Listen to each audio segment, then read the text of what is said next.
आप देख रहे हैं देश लाइव, देश की आवाज। अस्सलाम वालेकुम, आदाब। देश लाइव में आपका स्वागत है। मैं हूं साहल कुरैशी। दोस्तों, बिहार में चुनाव है, लेकिन सरगर्मियां और राजनीति उबाल जो है, वो राजनीतिक उबाल वो गुजरात में है। वो इसलिए चूंकि भले ही चुनाव बिहार में हो, भले ही राहुल गांधी बिहार के दौरे कर रहे हों, लेकिन गुजरात को लेकर राहुल गांधी ने संसद के अंदर बीजेपी नेताओं की आंखों में आंखें डालकर यह कहा था कि मैं आपकी आंखों में आंखें डालकर यह कह रहा हूं कि अगली बार हम आपको गुजरात में विधानसभा चुनाव हराने जा रहे हैं। अब 2027 में गुजरात में विधानसभा चुनाव होने हैं। उसके बाद लगातार राहुल गांधी ने कई दौरे किए, गुजरात आए, वो अलग अलग मीटिंग्स की, लोगों से मुलाकातें की, और जो हमेशा वो बात कहते हैं, शादी का घोड़ा, रेस का घोड़ा, बाराती घोड़ा, ये तमाम चीजें चल रही थी। और सरगर्मी तेज हुई कि अब गुजरात का प्रदेश अध्यक्ष कौन होगा, अगला अध्यक्ष कौन होगा। बिल्कुल राहुल गांधी एक सुलझे हुए बेहतरीन नेता है। उनकी सोच दूरंदेशी वाली सोच होती है, इससे हम इनकार नहीं कर सकते, यह हकीकत है। लेकिन यह भी हकीकत है कि राहुल के नाम के पीछे जो गांधी लगा है, वो गांधी मुसलमानों को अपना कितना करीबी समझते थे, खुद से कितना करीब वो मुसलमानों को रखा करते थे। गुजरात में गांधी आश्रम, जहां से आजादी की लड़ाई की पूरी नीति बनी, रणनीति बनी, सब कुछ वहां से होता था। और अक्सर हमने देखा कि वहां पर महात्मा गांधी के साथ बिल्कुल बगल में बैठे हुआ करते थे इमाम साहब, मशहूर थे। जब देश की आजादी के लिए जब खाका तैयार किया जा रहा था, तो इमाम साहब बाकायदा महात्मा गांधी जी के साथ में बैठा करते थे, पॉलिसी मेकर्स में आते थे वो। उसके बाद उसी आजादी में आप देखें, रेशमी रुमाल की तहरीक हुई, जेल भरो आंदोलन हुआ, देवबंद का और उलेमाए देवबंद का और मुसलमानों का एक बड़ा रोल और बड़ी कुर्बानी रही उसके अंदर। और जिस गांधी ने उन मुसलमानों को हमेशा गले लगाकर रखा, मौलाना अबुल कलाम आजाद को कैसे भूल सकते हैं हम, देश के पहले एजुकेशन मिनिस्टर थे। तो वो जो गांधी थे, जो मुसलमानों को बिल्कुल अपने बराबरी में रखते थे, मीटिंग्स में मुसलमान साथ होते थे, कुछ पॉलिसी बनानी होती थी मुसलमान साथ होते थे। लेकिन राहुल गांधी बिल्कुल बिल्किस बानो के लिए आप बात करते हैं, मुसलमानों के मुद्दों को आप उठाते हैं, ये तमाम चीजें हम मानते हैं। लेकिन मुसलमानों से दूरी, ये सिर्फ गुजरात में ही नहीं, पिछले दिनों बिहार के अंदर जो वोटों की चोरी का मुद्दा और उसके बाद में वोटिंग लिस्ट से जो नाम गायब किए जा रहे हैं, ये मुद्दा बना और एक बड़ा कार्यक्रम हुआ। इंडिया गठबंधन का और विपक्षी पार्टियों ने मिलकर एक बड़ा प्रदर्शन किया। तेजस्वी यादव और राहुल गांधी उसका अहम चेहरा थे। लेकिन उस स्टेज पर कोई मुसलमान आपको नजर नहीं आया। क्या इतने बड़े बिहार में, इतनी बड़ी मुसलमान आबादी में कोई मुसलमान राहुल गांधी को नहीं मिला? गुजरात में जब प्रदेश अध्यक्ष बनाने की बात आई, तो आपने गुजरात के कई सारे नेताओं को वहां बुलाया। उसमें लंगड़े घोड़े, लूले घोड़े, लंगड़े घोड़े, रेस के घोड़े, बारात के घोड़े, सब उसमें शामिल थे। लेकिन अफसोस की बात कि गुजरात के 70-75 लाख जो मुसलमान हैं, उनकी नुमाइंदगी करने के लिए कोई मुस्लिम चेहरा वहां पर राहुल गांधी के साथ नहीं था। 10 जनपद पर यह मीटिंग हुई, जिसमें यह तय किया जाना था कि आखिरकार गुजरात का प्रदेश अध्यक्ष कौन होगा, किसको बनाया जाए। उसको लेकर जो बातें चल रही थी, कोई मुसलमान वहां पर नहीं था। और जब कई लोगों ने सोशल मीडिया पर, जो जागरूक मुसलमान हैं, उन्होंने जब आवाज उठाना शुरू किया, उसके बाद आनंद फानंद में सूरत के कदीर पीरजादा, वो एक ऐसा नाम है कदीर पीरजादा का कांग्रेस, गुजरात कांग्रेस में, कि मैं पिछले 18-19 साल से पत्रकारिता कर रहा हूं, लेकिन मैंने कहीं पर भी किसी मुस्लिम इश्यू पर कदीर पीरजादा को कभी बोलते हुए या कभी सड़क पर उतरते हुए नहीं देखा।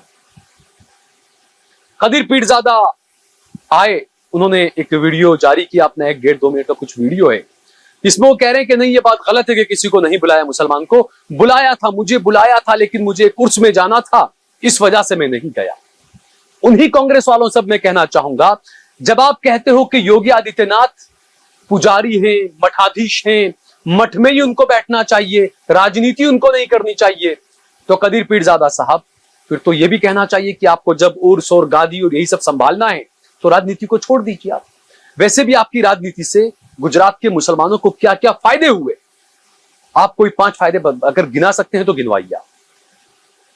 मेरा यहां पर कदीर पीरजादा या किसी से वो नहीं है, जो हकीकत है वो मैं आपके सामने रख रहा हूं। एक ही मुस्लिम विधायक 182 सीटों में से गुजरात में एक ही मुस्लिम विधायक है, इमरान खेड़ावाला, उनको तक नहीं बुलाया गया। फिर कहा ऑफिस बेयर्स को बुला रहे हैं, इनको बुला रहे हैं, उनको बुला रहे हैं, तो और कोई नहीं थे।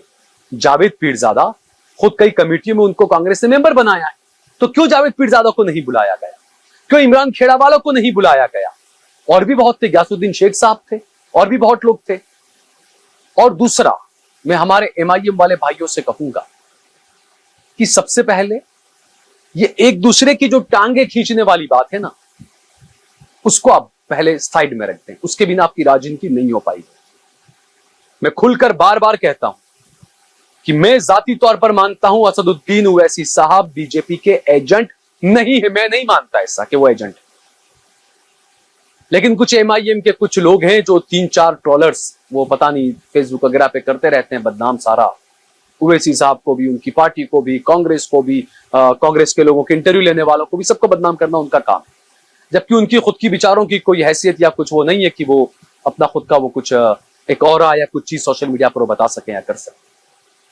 लेकिन राहुल गांधी और कांग्रेस पार्टी जो कर रहे हैं, मुसलमानों से दूरी बना रहे हैं, ये सवाल इसलिए उठ रहा है कि राहुल गांधी का जो ख्वाब है, एक तो सबसे पहला उनका संविधान बचाओ। राहुल जी जिस संविधान की प्रति को आप हर जगह लहराते हैं कि संविधान बचाना हमारा काम है, आप ये बताइए कि क्या गुजरात का मुसलमान या देश का मुसलमान क्या उस संविधान का हिस्सा है या नहीं है? सबसे पहला आपने गुजरात के मुसलमानों को दरकिनार किया। आपके संविधान की लड़ाई यहां पर कहीं ना कहीं कमजोर पड़ गई। उसके बाद आपने जो कहा कि 2027 में हम बीजेपी को गुजरात में हराएंगे। आप बीजेपी को हराने की बात कर रहे हैं, लेकिन हकीकत यह है कि 2022 के अंदर कांग्रेस पार्टी ने जो 17 सीटें जीती है विधानसभा की, उसमें से 6 सीटें सीधे तौर पर मुसलमानों की वजह से कांग्रेस पार्टी जीत पाई।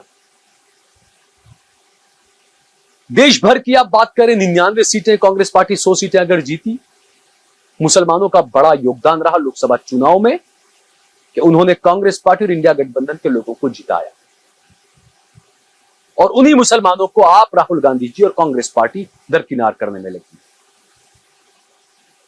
बिहार में किसी मुसलमान को आपके सामने स्टेज पर नहीं दिखाया गया। गुजरात की जो मीटिंग हुई अध्यक्ष बनाने को लेकर, कोई मुसलमान आपके साथ में नजर नहीं आया। यह खुद आपको सोचना चाहिए। आप बड़े रणनीतिकार हैं, आप खुद राजनीति करते हैं, आप एक बड़ी पॉलिसी मेकिंग पार्टी हैं आप, तो क्या आपका इस तरफ ध्यान नहीं गया कि मुसलमानों को इससे कितनी नाराजगी होगी? आपकी ये जो तमाम कमियां कोताहियां जो है, वो सीधे तौर पर देश भर के मुसलमान को असदुद्दीन ओवैसी साहब के दरवाजे की तरफ देखने के लिए मजबूर कर रही है। कुछ लोग हैं कांग्रेस में मुसलमान, या ये कहें कि बीजेपी हो या कांग्रेस हो, इन्हें ऐसे मुसलमान पसंद हैं जो मुसलमानों की बात खुलकर न कहें। तो इन चीजों पर कांग्रेस पार्टी को ध्यान देना चाहिए। और ये मैं सिर्फ बिहार और गुजरात की बात नहीं कर रहा हूं, मैं देश भर की बात कर रहा हूं। मौजूदा वक्त में राज्यसभा में कांग्रेस के कितने मुस्लिम एमपीज हैं, सांसद हैं, इस बात पर भी कांग्रेस पार्टी गौर करे। मौजूदा वक्त में लोकसभा में जो सीटें कांग्रेस पार्टी ने जीती है, कितनी मुसलमानों ने सीटें जिताई है, उस पर भी कांग्रेस और राहुल गांधी गौर करें।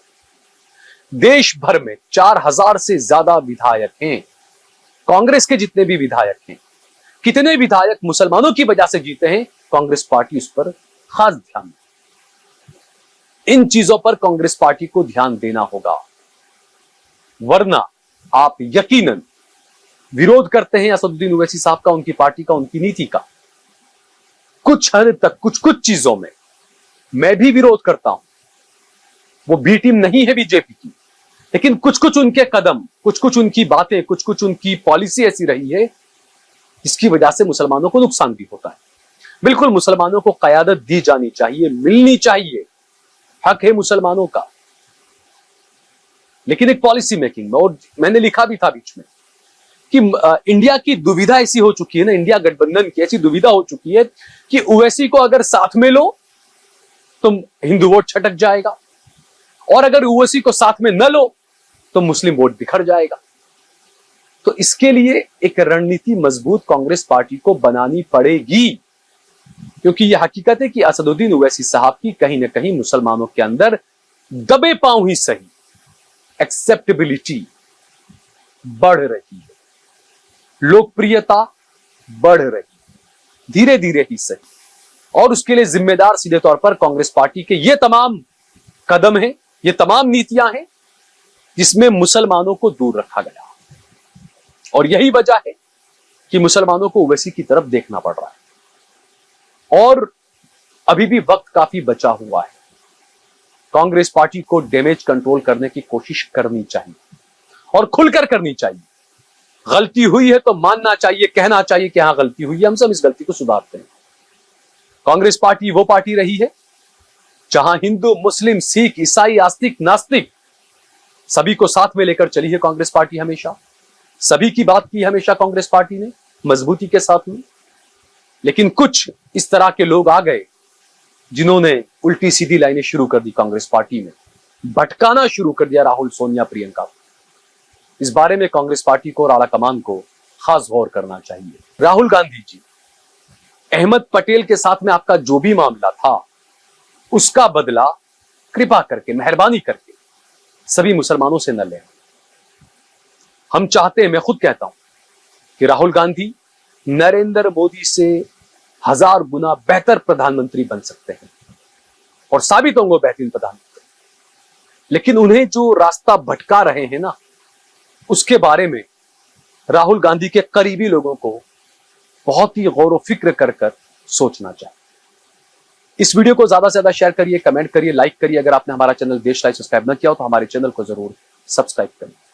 जय भारत, जय हिंद।